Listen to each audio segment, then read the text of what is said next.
जय श्री सीताराम। राहु और केतु ये अपना राशि परिवर्तन करने जा रहे हैं। भाई कई सारे दर्शकों के मन में भय है। राहु केतु का जब भी नाम आता है तो एक डर, एक भय पैदा हो ही जाता है। तो वो भय तो है ही है। अब एक सबसे बड़ी बात यह है कि राहु और केतु करीब करीब 18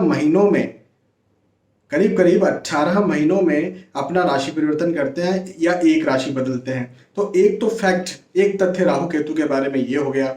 एक तथ्य ये है कि राहु और केतु हमेशा वक्री होते हैं, हमेशा उल्टी ही चाल चलते हैं। तो एक तो ये बात हो गई कि वक्री होंगे राहु केतु। एक बात ये होती है कि भाई राहु और केतु की कोई राशियां ही नहीं है। दूसरे जब राशि परिवर्तन हम बताते हैं आपको, तो राशियों के आधार पर बताते हैं कि भाई इस भाव के मालिक हैं तो इस भाव के इस प्रकार से इस भाव में जा रहे हैं तो ऐसे फल देंगे। राहु और केतु की अपनी कोई राशियां ही नहीं होती है।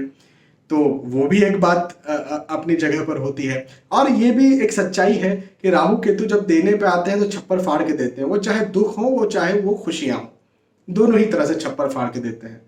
तो राहु केतु को लेकर के बहुत सारा असमंजस आप ही के मन में नहीं बनता, आप ही के मन में नहीं, अच्छे अच्छे एस्ट्रोलॉजर्स के मन में भी बन जाता है। अच्छे अच्छे एस्ट्रोलॉजर्स को भी कई बार राहु और केतु जुठला देते हैं। तो इन पर रिसर्च करने की बहुत ज्यादा जरूरत होती है। खैर, अभी तक राहु और केतु जो है वो उच्च राशि में थे। भाई राहु महाराज जो है अपनी वृषभ राशि में थे। हाँ, वृषभ राशि जो है वो राहु की उच्च राशि होती है, और केतु जो है वो वृश्चिक राशि में थे। वृश्चिक राशि जो है वो केतु महाराज की उच्च राशि होती है। अब एक राशि पीछे ही आएंगे, एक राशि पीछे आएंगे, मतलब मेष राशि में आएंगे। राहु महाराज वृषभ राशि से अब मेष राशि में आ रहे हैं। तो मेष राशि में राहु जो है वो 18 महीनों तक रहेंगे। और केतु महाराज जो है, केतु जो है वो वृश्चिक राशि से जो है आ रहे हैं तुला राशि में। अब तुला राशि में 18 महीने केतु रहने वाले हैं। तो ये राहु और केतु का राशि परिवर्तन आप सभी के लिए क्या फल देगा और कब से होने वाला है? कई लोग कह रहे हैं 11 तारीख, कई लोग कह रहे हैं 12 तारीख, कई लोग कह रहे हैं 13 तारीख। मैं आपको बता दूं 11 अप्रैल 2022 के नाइट में, रात में ये राशि परिवर्तन होगा। कोई इसे 12 भी यदि कहता है तो ठीक है, चलेगा। 11 की रात एग्जैक्ट सही बात है। और भाई राहु की शत्रु राशि है मेष राशि, जिसमें राहु अभी आ रहे हैं या प्रवेश कर रहे हैं। हालांकि केतु की जो है वो तो मित्र राशि में, तुला राशि केतु के लिए मित्र राशि होती है, तो इसमें कोई बात नहीं। लेकिन शत्रु राशि हो, मित्र राशि हो, इससे कोई मतलब नहीं। आप हमेशा राशिफल देखते हैं, जानते हैं कई सारे ग्रह शत्रु राशियों में राशि परिवर्तन करते हैं, और मैं कई बार उनके अच्छे फल आपको बता देता हूँ। कई सारे ग्रह मित्र राशि में जाते हैं, हो सकता है मैं उनका खराब बता दूं, वाइस एंड वर्सा, मतलब उसका उल्टा भी हो सकता है। तो अब हम अच्छे से विस्तार से ये समझते हैं कि भाई ये जो राहु और केतु का राशि परिवर्तन हो रहा है, ये क्या फल, क्या प्रभाव आप सभी के राशियों के लिए लेकर के आ रहा है। अब देखिए, मुख्यतः मैं तो चंद्र राशि के आधार पर राशिफल बताता हूं। उसकी वजह यह होती है कि शास्त्रों के अनुसार, शास्त्रों के आधार पर जो ग्रहों के गोचरों की गणनाएं हैं वह चंद्र कुंडली से देखी जानी चाहिए। यदि सार्वजनिक तौर पर देखी जा रही है और सिर्फ ग्रहों के गोचरों की ही गणनाएं देखी जा रही है, तो भाई आपके बारे में कोई सटीक, कोई एग्जैक्ट जानना है तो सिर्फ ग्रहों के गोचरों की गणना तो नहीं देखेंगे। आपकी दशमांश कुंडली, आपकी लगन कुंडली, आपकी चंद्र कुंडली भी देखेंगे, गोचर भी देखेंगे, लेकिन दशाएं, अंतरदशाएं, प्रत्यंतर दशाएं, सूक्ष्म दशाएं देखेंगे, कुंडली के अच्छे बुरे, बहुत सारी और भी चीजें देखने वाले हैं। लेकिन यहाँ सिर्फ गोचरों की बात है, इस वजह से शास्त्रोक्त हम बात करेंगे, चंद्र कुंडली के आधार पर बात करेंगे। कई लोग मुझसे कहते हैं सर लग्न से भी देखी जाती है। हाँ, बिल्कुल देखी जाती है। मैं ये नहीं कह रहा हूं, मैं खुद देखता हूं। लेकिन जब बहुत सारी चीजें देख रहे हैं तो उसमें एक पार्ट है लग्न से देखना, वो देख सकते हैं। लेकिन यदि सार्वजनिक तौर पर केवल ग्रहों के गोचरों की गणना है तो चंद्र कुंडली के आधार पर देखी जानी चाहिए। यह शास्त्रोक्त एक बात है। मैं इसका तर्क ये भी देता हूं कि जब आप शनि साढ़ेसाती कहते हैं, शनि साढ़ेसाती चल रही, तो वो क्या है? तो लोग कहते हैं शनिदेव का गोचर है चंद्र के ऊपर से। तो मैं कहता हूं कि वो फिर चंद्र के ऊपर से तो चंद्र कुंडली को देखते होंगे, चंद्र राशि को देखते होंगे। लग्न के ऊपर से जब शनि का गोचर होता है तब क्यों नहीं कहते कि आप किसी को शनि साढ़ेसाती चल रही है? तो फिर कहते हैं हाँ, बिल्कुल सही बात है कि शनि का चंद्र के ऊपर से गोचर जब शनि साढ़ेसाती बनाता है, चंद्र कुंडली के लग्न पर से गोचर शनि साढ़ेसाती बनाता है, तो इसे दूसरे भी जो है वो चंद्र कुंडली के आधार पर देखने चाहिए, यदि सार्वजनिक तौर पर देख रहे हैं। मैं फिर दोहरा देता हूँ, पर्सनली तो मैं भी देखता हूँ, जब मेरे पास कुंडली होती है तो लग्न से भी मैं देखता हूँ। चलिए आगे बढ़ते हैं, बहुत बातें कर ली। अब मुद्दे की बात करते हैं जिसके लिए आपने आज के इस राशिफल की इस वीडियो को ओपन किया है। मेष राशि की सबसे पहले बात करेंगे। तो देखिए मेष राशि के लिए कहूंगा कि भाई अब राहु महाराज भाई आप ही की राशि में आ रहे हैं। आप ही की राशि में राहु देव आ रहे हैं, आप पहले भाव में आ रहे हैं और सातवें भाव में केतु महाराज आ रहे हैं, है ना। तो यहाँ पर क्या करेंगे, इन 18 महीनों में शुरुआती जो समय रहेगा अप्रैल मई जून या जुलाई तक का, अगस्त तक का जो समय रहेगा, ये डायलेमा, दुविधा, कंफ्यूजन, भ्रम वाला आपके लिए पीरियड या समय हो सकता है। कहीं ना कहीं मन में ये लग सकता है कि ये करूं या ये करूं, ऐसा करना चाहिए या वैसा करना चाहिए। स्टूडेंट है तो ऐसा लगेगा ये सब्जेक्ट लूं या वो सब्जेक्ट लूं। शादी की बात है तो यार ये रिश्ता आ रहा है या वो रिश्ता सही है मेरे लिए। नौकरी या बिजनेस, तो कहीं ना कहीं मन जो है डायलेमा में, कंफ्यूजन्स में, दुविधा में आपका यहाँ पर बन सकता है, रह सकता है। लेकिन भाई केतु महाराज भी सप्तम स्थान पर है, तो ये एक बात ये भी कर सकते हैं कि इन्हीं दिनों में कहीं यदि आपका रिलेशनशिप चल रहा है, लव अफेयर में यदि कहीं आप है तो उसे ब्रेक करें या उसे तोड़े, ऐसी स्थितियां भी बन सकती हैं। किन दिनों में? अप्रैल मई जून जुलाई अगस्त तक कहीं मतभेद हो सकते हैं लाइफ पार्टनर से, या फिर आप जो आप काम जो आप आपका लव अफेयर है, मैं वहां पर बात करूं, या जहां आप काम करते हैं, आपका नौकरी है, वहां आपके कॉलिग्स के साथ कहीं ना कहीं मतभेद, आर्ग्यूमेंट्स की स्थितियां निर्मित हो सकती है। तो जरा रिश्तों का आपको यहाँ पर ध्यान रखना चाहिए। लेकिन एक चीज मैं ये भी कहूंगा कि डिप्लोमेसी भी राहु महाराज आपको मेष राशि को देने वाले हैं। डिप्लोमेसी देखिए कई बार जरूरी भी होती है। जब मैं डिप्लोमेसी कह रहा हूं इसका मतलब ये नहीं कह रहा हूं कि झूठ बोलो आप। डिप्लोमेसी का मतलब अपनी बात को किस प्रकार से रखा जाए जिससे कि हमको लाभ मिले, किसी और को नुकसान ना पहुंचे, इसका ध्यान रखना चाहिए। लेकिन हमें लाभ मिले किस प्रकार से हमारी बात को रखा जाए। अच्छा, वो परिवार में भी आप बातों को रख सकते हैं, वो आप जहाँ काम करते हैं, नौकरी, व्यवसाय, प्रोफेशन, वहां पर भी अपनी बातों को वैसे रख सकते हैं। और रिश्तों के दृष्टिकोण से देखें, दोस्ती में देखें, कोई डील साइन करना है, फाइनल करना है, तो वहां पर भी अपनी बातों को रख सकते हैं। डिप्लोमेसी बहुत ज्यादा जीवन में जरूरी होती है अलग अलग क्षेत्रों में, और कहीं ना कहीं मेष राशि के लिए डिप्लोमेसी को राहु महाराज जो है वो बनाने के लिए आ रहे हैं। लेकिन मैं ये एक बात ये भी कहूंगा मेष राशि के लिए कि आपको केतुदेव विश्लेषण क्षमताएं देंगे। आपको केतुदेव जो है वो सोचने की क्षमताओं को विकसित करवाएंगे, आपको डिसीजन मेकिंग पावर को विकसित करवाएंगे। कोई भी बात, कोई भी चीज को अंततः जाना, उसको समझना, उसको सोचना, उसको देखना, उसको ध्यान रखना, उसके बाद में किसी नतीजे पर पहुंचना, ऐसी स्थिति को पैदा करेंगे। आर्थिक दृष्टिकोण से राहु और केतु निसंदेह आपके लिए फायदेमंद है, कोई खराब नहीं है। यदि भले ही राहु महाराज मेष राशि में आ रहे हैं, आप आर्थिक दृष्टिकोण से बिल्कुल भी इस बात की चिंता न करें कि कोई डाउनफॉल होने वाला है। तो ओवरऑल मेष राशि के लिए इस प्रकार का कुछ समय आपके लिए ये जाएगा। लेकिन मैंने कहा जुलाई या अगस्त के बाद से जो स्थितियां हैं वो आपको लगेगा कि सुधरी है। वो आर्थिक बात करें, वो पारिवारिक बात करें, या वो रिश्तों की बात करें, है ना, इसी साल 2022 के जुलाई या अगस्त के बाद से स्थितियां आपकी सुधरेंगी और अच्छी होंगी। ठीक है।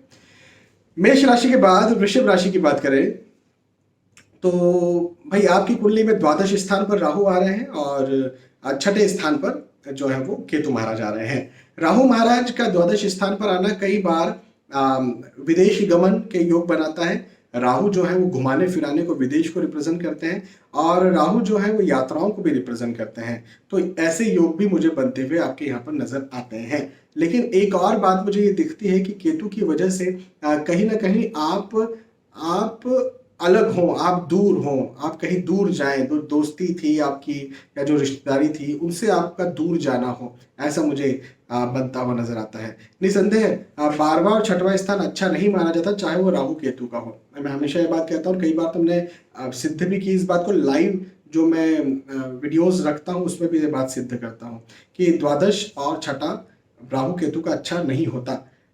हाँ, कुछ अपवाद होते हैं, मैं कुछ नाम भी आपको ऐसे गिना सकता हूँ जिनके अच्छे हैं, लेकिन उनमें दूसरे भी योगों को देखना बहुत जरूरी होता है। तो ये राहु खर्चा ज्यादा करवा सकते हैं, इस बात का जरूर आपने ध्यान रखिएगा। ये आपको नशे की चीजों में डाल दें, ऐसा आपके साथ जरूर हो सकता है। लेकिन हाँ, एक चीज मैं जरूर बताऊं कि केतु महाराज की वजह से कहीं कोर्ट केस, लिटिगेशन, किसी प्रकार की शत्रुता चल रही थी तो वो जल्दी से खत्म हो, ऐसे योग भी, ऐसे हालात भी मुझे आपके लिए बनते हुए वृषभ राशि के लिए नजर आते हैं। खर्चों पर ध्यान रखिएगा, लेकिन आय के दृष्टिकोण से कोई चिंता की बात नहीं। आय बनेगी। नई नौकरी के लिए यदि तलाश कर रहे हैं, ट्राई कर रहे हैं, तो वो भी आपको यहाँ पर मिलेगी। कब मिलेगी? खासतौर पर अप्रैल तो खैर चल रहा है, मई ये 1-2 महीने में यदि आप नौकरी के लिए ट्राई करें तो आपको राहु केतु के इस राशि परिवर्तन की वजह से नौकरी मिल जाएगी। स्विच भी करना चाहते हैं, यदि आप स्थानांतरण चाहते हैं, है ना, तो वैसा भी मुझे आपके लिए बनता हुआ नजर आता है राहु और केतु के इस राशि परिवर्तन की वजह से। पारिवारिक तौर पर मैं ये कहूँगा कि पारिवारिक स्थितियाँ भी आपकी अच्छी रहेंगी, कोई दिक्कत की बात नहीं है। और स्वास्थ्य का थोड़ा सा आपको ध्यान रखना है, फिजिकल हेल्थ का थोड़ा ध्यान रखें, अन्यथा तो स्थितियाँ आपकी अच्छी हैं। वृषभ राशि के बाद मिथुन राशि की बात करेंगे तो भाई मिथुन राशि के लिए 11वें राहु आ रहे हैं।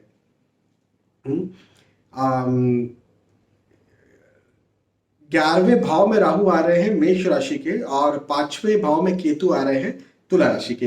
तो ये क्या करेंगे भाई? देखिए, मिथुन राशि के लिए कहूंगा कि आपकी जो सोचने की, आपकी जो समझने की क्षमताएं हैं वो तो और ज़्यादा विकसित होगी।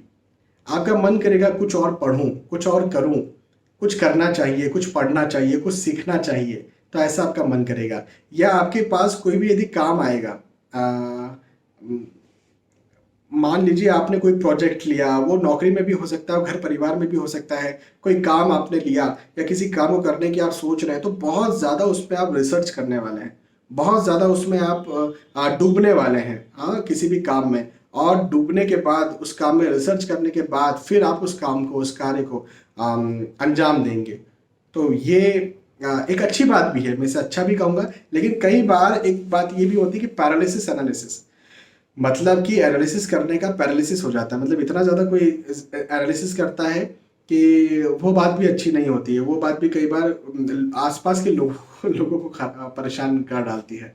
तो थोड़ा सा इस बात को समझिएगा, यदि कोई आपके अपने जो सचमुच में आपका भला चाहते हैं, दूसरों की बात मैं नहीं कर रहा, दूसरे तो बोलते रहेंगे कुछ भी, जो आपके अपने जो सचमुच में आपका भला चाहते हैं, यदि कहते हैं अरे यार तू बहुत ज़्यादा सोच रहा है या सोच रही है, यदि ऐसा कोई बोलते हैं तो ज़रा समझ जाना कि हाँ सही बात है, ज़्यादा नहीं सोचना है, थोड़ा सा सोच को कम करें। तो ज़्यादा सोचने की आदत जो है अभी आपकी पड़ सकती है। लेकिन एक बात ये भी कहूँगा मिथुन राशि के लिए कि आय के दृष्टिकोण से ये वक्त अच्छा है, बौद्धिक क्षमताओं के दृष्टिकोण से ये वक्त अच्छा है, अपनी बुद्धि से अपने भाग्य का निर्माण करने के दृष्टिकोण से ये वक्त बहुत अच्छा है।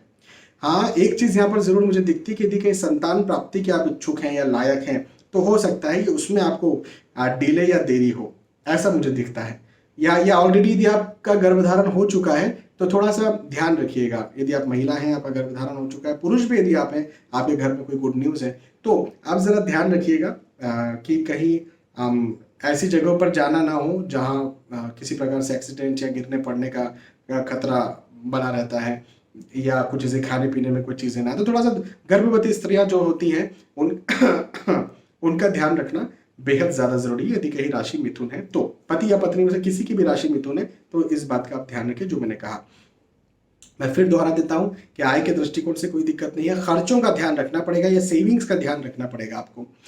अच्छा, स्टूडेंट्स के लिए समय बहुत अच्छा है, याददाश्त बहुत अच्छा काम करने वाली है ना, बहुत अच्छी तरह से आप अपनी बातों को दूसरों के सामने रख भी पाएंगे और बना भी पाएंगे। आप अपनी योजनाओं को बना पाएंगे और अपनी योजनाओं में सफल भी हो पाएंगे। आपकी याददाश्त अच्छा काम करेगी तो आप अच्छी तरह से एग्जाम में परफॉर्म भी करेंगे। तो ओवरऑल मिथुन राशि के लिए भी इस प्रकार का ये समय रहेगा। मिथुन राशि के बाद जब बात करते हैं हम कर्क राशि की, कर्क राशि के लिए कहूँ तो भाई 10वें स्थान पर राहु आ रहे हैं मेष राशि के, और तृतीय स्थान पर केतु आ रहे हैं, माफी चाहूंगा, चौथे स्थान पर केतु आ रहे हैं तुला राशि के। 10 में राहु, चतुर्थ में, चौथे में केतु। तो ये क्या होगा कि कहीं ना कहीं आपको, कर्क राशि के जातकों को आपकी जगह से कहीं दूर ले जाए। इससे ये भी कह सकते हैं कि यदि कहीं आप स्विच करना चाहते हैं जॉब, है ना, तो स्विच करने के योग भी बनते हुए नजर आते हैं, या फिर स्थानांतरण के योग भी नजर आते हैं, यात्राओं के योग नजर आते हैं। कहीं ना कहीं आपको ये लग सकता है कहीं और जाना चाहिए, कहीं और दूर जाऊं, या कुछ और काम करूं, या फिर एक जगह पर रहकर हम परेशान हो गए, कुछ चेंज हो। ठीक है, आप हो सकता है अपना शहर चेंज ना करें, लेकिन आप ये सोचे कि नहीं यार ये चेंज हो। कई लोग तो कहते हैं पलंग यहाँ रखा हुआ, बेड यहाँ रखा हुआ, इस जगह पर हम सोते हैं, वो बेड को उठा करके इधर कर दिया, अब इधर सोने लगे। मतलब कुछ ना कुछ चेंज आपको लगेगा कि कुछ चेंज होना चाहिए। तो ऐसी स्थितियां मुझे कर्क राशि के लिए बनती हुई नजर आती है। हाँ, डायलेमा, दुविधा, कंफ्यूजन्स ये हो सकता है। एक बहुत ज़रूरी बात का ध्यान ये रखें कि आप जो काम करते हैं वहाँ पर आपके शत्रु पैदा हो सकते हैं। आप चाहे पढ़ाई करते हो, चाहे नौकरी करते हो, चाहे व्यवसाय करते हो, यहाँ पर आपके शत्रु ज़्यादा पैदा हो सकते हैं। और आप जो बोलना चाह रहे हैं, जो बताना चाह रहे हैं, जो समझाना चाह रहे हैं, हो सकता है उस बात को गलत लिया जाए आपके काम कार्य क्षेत्र में, नौकरी, व्यवसाय, प्रोफेशन। खास तौर पर मैं यहाँ बात कर रहा हूँ, यदि आप पढ़ाई करते हैं तो निसंदेह वो भी आपका कार्य क्षेत्र है, तो आपके आपके टीचर या आपके मित्र आपको गलत ले सकते हैं। तो बोलने में थोड़ा सा आपको यहाँ पर ध्यान रखना पड़ेगा। एक तो ये बात हो गई। लेकिन हाँ, नौकरी, अच्छी नौकरी लगे और नौकरी में क्रमशः आपका इन 18 महीनों में प्रगति हो, प्रमोशन हो। अच्छा, हर महीने तो प्रमोशन नहीं होगा, तो आप आज से 18 महीने बाद जब पीछे पलट करके देखें इन 18 महीनों को, तो आप ये सोचें कि नहीं, ये वक्त जो है मुझे प्रैक्टिकली धन के दृष्टिकोण से, मुझे प्रतिष्ठा के दृष्टिकोण से आगे बढ़ाने वाला ही रहा है। आपको ऐसा लगेगा। तो इस बारे में तो ये बात बहुत अच्छी हो गई। तो कर्क राशि के लिए कुछ मिला जुला ये समय रहने वाला है। आर्थिक दृष्टिकोण से अच्छा रहेगा। आर्थिक स्थिति की चिंता करने की कोई भी बात नहीं है। आर्थिक स्थिति अच्छी रहेगी। उन लोगों के लिए बहुत अच्छा समय है जो विदेश जाना चाहते हैं, फॉरेन सेटलमेंट चाहते हैं, उनके लिए समय आप ये समझ करिए गोल्डन पीरियड होने वाला है। हाँ, तो ये एक बहुत अच्छी बात है। अच्छा, कर्क राशि के बाद सिंह राशि की बात करेंगे। सिंह राशि के लिए कहूंगा कि नवे स्थान पर राहु आ रहे हैं मेष राशि के, और निसंदेह तृतीय स्थान पर केतु आ रहे हैं तुला राशि के। तो ये राहु थोड़ा सा भाग्य में आपकी रुकावट या डिले कर सकते हैं। आपको ये लग सकता है कि मेरा भाग्य थोड़ा डिले हो रहा है, कोई भी कार्य मेरे कॉलीग या मित्र का एक दिन में हो जा रहा है, वो काम मेरा 3 दिन में हो रहा है। आपको ये चीज एक फील हो सकती है। लेकिन हाँ, काम आपका हो जाएगा, ये मैं आपसे कहूंगा। देखिए, भाग दौड़ आपकी ज्यादा बन सकती है, मेहनत आपकी ज्यादा बन सकती है। एक स्थान से दूसरे स्थान पर जाना, स्थानांतरण होना, यात्राएं होना, ऐसी स्थितियां या ऐसे हालात आपके सिंह राशि के लिए आप बन सकते हैं। लेकिन एक बात मैं ये भी कहूंगा कि इन मेहनत, इन भागदौड़ का आपको लाभ भी मिलेगा। अंततः आपकी जीत जो है वो सुनिश्चित करेगी ये भागदौड़। तो बिल्कुल, यदि भागदौड़ बनती भी है तो परेशान मत होइएगा, और डिले भी बनता है, देरी भी बनती है, तो परेशान मत होइएगा। आपको वो चीज मिल जाएगी जिसके लिए आप मेहनत कर रहे हैं या फिर प्रयास कर रहे हैं। वो पढ़ाई में, आर्थिक स्थिति में, वो स्वास्थ्य में, वो पारिवारिक प्रेम में, हर जगह हो सकता है। कहीं दूर जाना चाहते हैं या खुद ही स्थानांतरण चाहते हैं तो उसके योग भी है। पढ़ाई के दृष्टिकोण से ये समय अच्छा रहेगा, लेकिन कहीं ना कहीं आपको अध्यात्म से या धर्म से ये समय विमुख या दूर कर सकता है। तो थोड़ा सा इस बात को समझें, इस बात को ध्यान रखें, क्योंकि देखिए भैया, हमारे 2 जीवन है, एक आध्यात्मिक जीवन है और एक है भौतिक जीवन। तो भौतिक जीवन बहुत ज़्यादा ज़रूरी है जहाँ हम रह रहे हैं, लेकिन इसके बाद क्या, तो ये आध्यात्मिक जीवन भी बहुत ज़रूरी है। कहीं ना कहीं राहु महाराज जो है वो आध्यात्मिक जीवन से आपको निकालने का, भटकाने का काम कर सकते हैं। ठीक है। सिंह राशि के बाद कन्या राशि की बात करेंगे, और कन्या राशि के लिए कहूंगा कि 8वें स्थान पर राहु आ रहे हैं मेष राशि के, और दूसरे स्थान पर केतु आ रहे हैं तुला राशि के। तो यहां पर जो है आपको एक क्षमता आएगी, कन्या राशि वालों को एक क्षमता ये आएगी कि किस प्रकार से, कैसी अपनी बात को किसी के सामने रखना है, किस प्रकार से जाहिर करना है।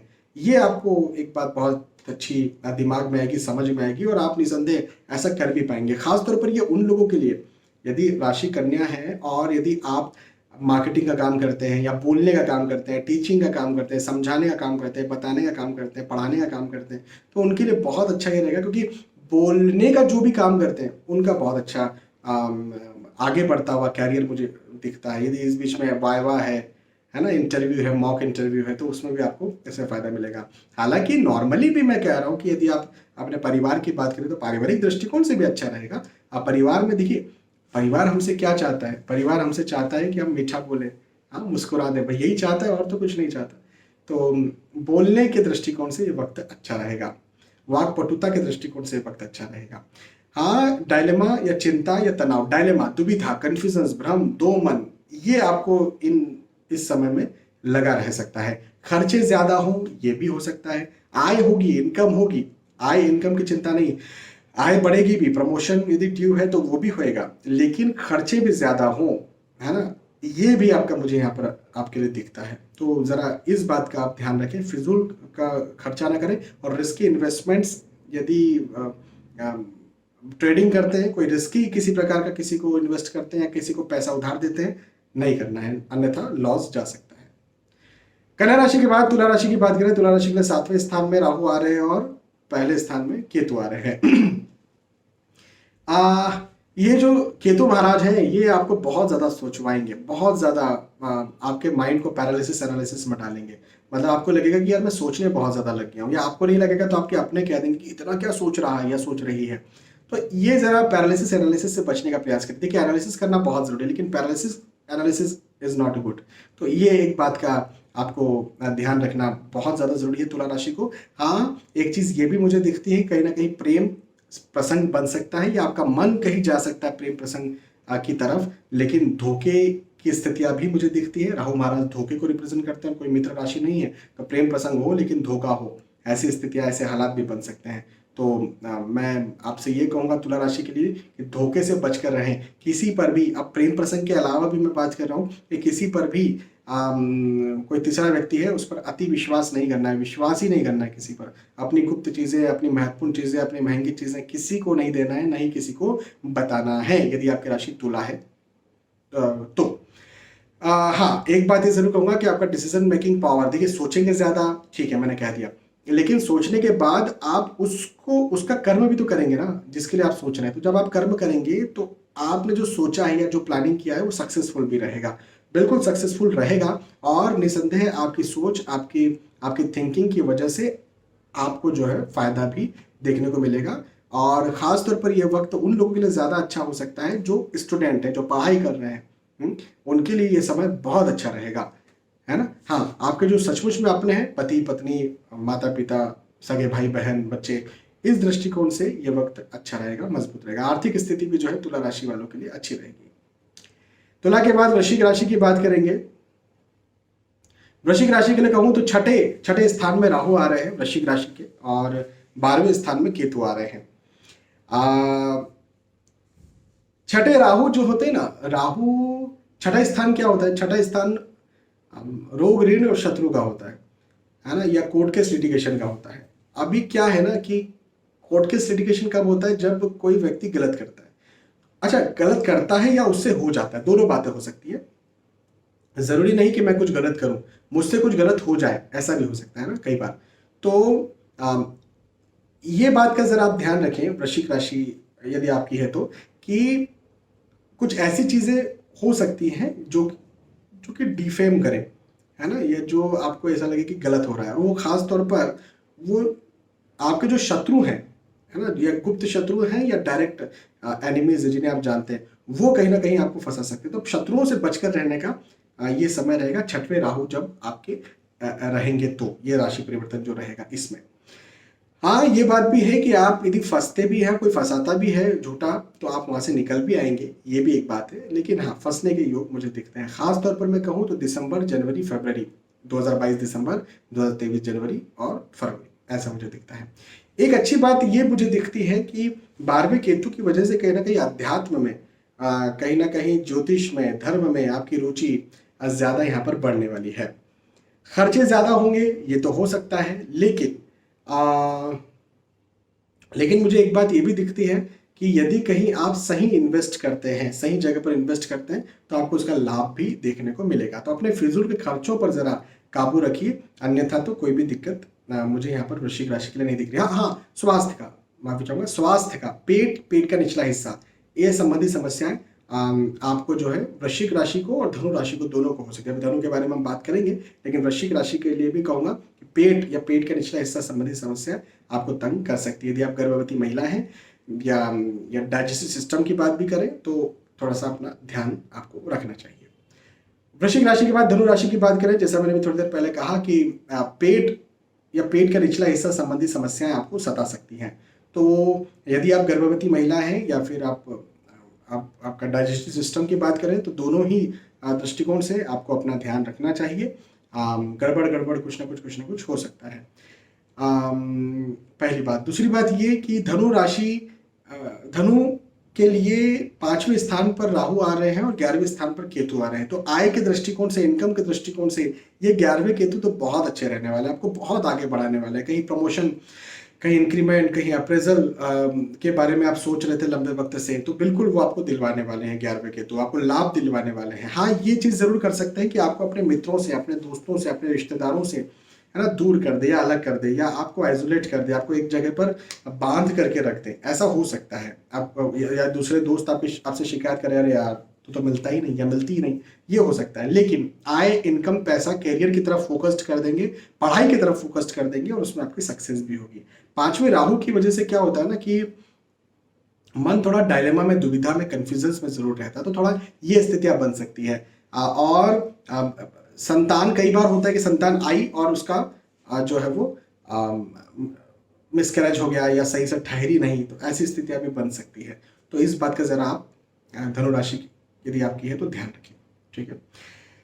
धनु के बाद मकर राशि की बात करेंगे। मकर राशि के लिए कहूंगा कि भाई चौथे स्थान पर राहु आ रहे हैं। चौथे स्थान पर मेष राशि के राहु हैं आपकी कुंडली में, और 10वें स्थान पर केतु आ रहे हैं तुला राशि के। चौथे स्थान पर राहु का आना अपने आप में सुख सुविधाएं तो पास में हो, लेकिन उसका लाभ ना उठा पाए, ऐसी स्थितियों को पैदा कर देता है। मतलब कोई व्यक्ति है जो एग्जाम्पल के तौर पर 1 लाख रुपया महीना कमा रहा है। भारत में आज 1 लाख रुपया महीना कमाना ठीक अच्छी बात होती है, तो कोई कमा रहा है, लेकिन वो बेचारा धूप में ही घूम रहा है, वो बेचारा परेशान हो रहा है, और उसके घर में एसी भी है, उसके घर में अच्छे डल्लब के गद्दे भी हैं, 4 व्हीलर भी उसके पास है, लेकिन वो जो है वो उसका सुख ना भोग करके वो अपना काम में लगा हुआ है, सुबह से लेकर रात तक, कोई रविवार नहीं, कोई छुट्टी नहीं, है ना, और धूप में घूम रहा है और अपना काम कर रहा है और पैसा कमा रहा है। तो इस तरह की स्थिति कहीं ना कहीं हो जाती है कि सुख नहीं मिलता, लेकिन हाँ सुख सुविधाओं की वस्तुएं होती है। अच्छा, एक खुशी की बात ये जरूर है कि हमारे उस काम करने से हमारे घर वालों को बहुत फायदा मिलता है। मेरा एक बहुत बहुत बहुत फेवरेट लाइन है, मुझे नहीं पता किसकी है, जिनका भी उनको क्रेडिट जाता है, कि वो कड़ी धूप में चलता है इस यकीन के साथ कि मैं जलूंगा तो ही घर में उजाले होंगे। तो बस वही बात है कि हम सब काम इसीलिए करते हैं। और यदि पुरुष प्रधान समाज कहा भी जाता है, वैसे मैं पुरुष प्रधान समाज में बिलीव नहीं रखता हूँ, लेकिन यदि कहा भी जाता है तो उसमें पुरुष का एक जरूरी ये प्रॉब्लम रहती है कि उसके माथे पर जिम्मेदारी होती है। वो कड़ी धूप में इसलिए चलता है क्योंकि उसका घर अच्छा चले। वैसे प्रधानता किसी की भी नहीं होनी चाहिए, प्रधानता तो महिला और पुरुष दोनों ही बराबर है। चलिए आगे बढ़ते हैं। 10वें केतु की वजह से आप अपने कार्य में उन्नति करेंगे, नया रिसर्च कुछ कर सकते हैं, नए रिसर्च को आप कुछ नई पढ़ाई कर सकते हैं और उस पढ़ाई की वजह से भी आपकी उन्नति हो सकती है। कहीं एग्जाम, इंटरनल एग्जाम है, आप जहाँ काम करते हैं, नौकरी करते हैं वहाँ पर, तो वहाँ पर भी इंटरनल प्रमोशन आपका हो सकता है। आप यदि बिजनेस करते हैं तो इसमें आप अपने शत्रुओं को, अपने कॉम्पिटिटर्स को हरा करके आगे भी बढ़ सकते हैं। तो आर्थिक दृष्टिकोण से मकर राशि के लिए समय अच्छा रहेगा। मकर राशि के बाद कुंभ राशि की बात करें तो तीसरे राहु आ रहे हैं, तीसरे स्थान, कुंडली के तीसरे स्थान पर राहु आ रहे हैं और 9वें स्थान पर केतु आ रहे हैं। 9वें स्थान पर केतु का आना अध्यात्म में, धर्म में, ज्योतिष में भी रुचि को बढ़ा सकता है और ज्यादा आपको डाल सकता है। साथ ही साथ पढ़ाई के दृष्टिकोण से भी ये 9वें केतु बहुत अच्छे रहने वाले हैं। आपको बहुत अच्छी हायर टू हायर रिसर्च, यदि आप कहीं कॉलेज में जाने का सोच रहे हैं, कॉलेज कर रहे हैं, पीएचडी करने का सोच रहे हैं, तो आपको बहुत अच्छे रिजल्ट यहाँ पर मिलने वाले हैं, इसके बहुत अच्छे फल मिलने वाले हैं। इसी के साथ साथ आय के, इनकम के, पैसों के दृष्टिकोण से भी ये केतु बहुत अच्छा फल आपको देने वाले हैं। हाँ, तीसरे राहु जो है ये कहीं ना कहीं शत्रुओं का निर्माण कर सकते हैं, कहीं ना कहीं ये भाग दौड़ का, ये हार्ड वर्क का, ये मेहनत ज्यादा हो, इसका निर्माण जरूर कर सकते हैं। लेकिन मैं कहूँगा कि भागदौड़ हो भी रही है, मेहनत ज्यादा हो भी रही है, तो उसके बदले में यदि हमें कुछ मिल रहा है ना, तो अच्छी बात है, कोई ऐसी परेशान करने वाली बात नहीं है, बुरी बात नहीं है। तो बिल्कुल भागदौड़ कीजिए, मेहनत कीजिए, लेकिन बदले में आपको मिलेगा भी। स्टूडेंट्स के लिए भी लाभ का ये वक्त है, लेकिन जो बिजनेस करते हैं, जो नौकरी करते हैं, व्यवसाय करते हैं, जो प्रोफेशनल्स हैं, उनके लिए भी ये वक्त अच्छा लाभ का है। हाँ, मतभेद और आर्ग्यूमेंट्स बन सकते हैं घर परिवार में, तो इस बात का जरा आप ध्यान रखिए, ठीक है। और फाइनली मीन राशि की बात करते हैं तो भाई मीन राशि में दूसरे स्थान पर जो है राहु महाराज आ रहे हैं। मीन यदि आपकी कुंडली है, चंद्र कुंडली, तो दूसरे स्थान पर राहु आ रहे हैं और 8वें स्थान पर केतु आ रहे हैं।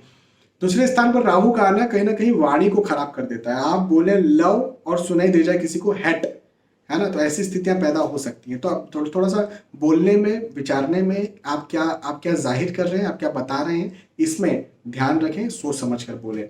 हाँ, एक बात ये जरूर है कि सोचना कई बार हो सकता है पैरालिसिस एनालिसिस, जिसको बोलते हैं ना ज्यादा सोचना, ये हो सकता है और ये ज्यादा सोचना आपको तंग कर सकता है। तो ज्यादा भी सोचना नहीं है। देखो अति सर्वत्र वर्जयेत, मैंने कहा सोच समझ कर करें, इसका ये मतलब नहीं कि बहुत ही ज्यादा सोच रहे, विचार रहे, पड़े हुए घंटों घंटों और उसके बाद, ऐसा भी नहीं। तो थोड़ा सा अधिक सोच को कम करिए और कम सोच को अधिक करिए, मतलब एक बराबर होना चाहिए। सेविंग के दृष्टिकोण से समय अच्छा नहीं है, बचत के दृष्टिकोण से समय अच्छा नहीं है, लेकिन हाँ आय के दृष्टिकोण से, इनकम के दृष्टिकोण से समय अच्छा है। मैं ये जरूर कह सकता हूँ कि यदि कहीं जॉब स्विच करना चाहते हैं, कहीं नई जॉब लगना चाहते हैं, कहीं नई जगह पर आप जाना चाहते हैं, स्थानांतरण चाहते हैं, तो उस दृष्टिकोण से ये वक्त मुझे बड़े पॉजिटिव, बड़ा अच्छा दिखता है। तो खर्चों पर ध्यान रखें, रिस्की इन्वेस्टमेंट्स ना करें। शेयर मार्केट में यदि रिस्की इन्वेस्टमेंट आप करना चाहते हैं, ट्रेडिंग करना चाहते हैं, ट्रेडिंग ना करें। हाँ, इन्वेस्टमेंट किया जा सकता है लेकिन ट्रेडिंग ना करें। मेरा आप मीन राशि के लिए कहना ये बनेगा। तो आय के दृष्टिकोण से अच्छा समय है, उन्नति, प्रमोशन, पदोन्नति ये भी आपकी हो सकती है। स्टूडेंट्स के लिए थोड़ा सा चिंता से भरा समय हो सकता है, या डिले या देरी से भरा समय हो सकता है। तो स्टूडेंट्स को मैं ये कहूँगा कि आप आपकी लग्न कुंडली तो खैर देखना पड़ेगी कि वहाँ पर राहु केतु की स्थिति कैसी है, लेकिन फिर भी यदि आप नॉनवेज अंडा खाते हैं तो बिल्कुल पूरी तरह से छोड़ना चाहिए। और राहु का मंत्र ओम राम राहुवे नमः, ये राहु का मंत्र, और केतु का मंत्र ओम किंग केतुवे नमः, ये केतु का मंत्र, दोनों शाम में 108 बार आपको करना चाहिए। मीन राशि के लिए खासतौर पर मैं कह रहा हूँ। बस यदि ये करते हैं तो किसी प्रकार की कोई भी समस्या नहीं रहेगी। ठीक है, तो यहाँ पर हमने चर्चा की मेष राशि से लेकर के मीन राशि तक, जो भी आपकी राशि थी उस राशि के आधार पर मैंने आपको समझाया और बताया कि आपके लिए ये जो राहु और केतु का राशि परिवर्तन हो रहा है, बड़ा ही अद्भुत राशि परिवर्तन ये जो हो रहा है, ये क्या फल, क्या प्रभाव लेकर के आया है और कैसे आपको जो है वो रिजल्ट देगा। मुझे विश्वास है कि आपको ये बात समझ में आई होगी। यदि आपको वीडियो पसंद आता है तो आप इसे लाइक करके या कमेंट करके बता सकते हैं कि हमें पसंद आया, मुझे अच्छा लगेगा। बहुत बहुत धन्यवाद, फिर मिलते हैं आने वाले वीडियोस में, तब तक के लिए जय श्री सीताराम।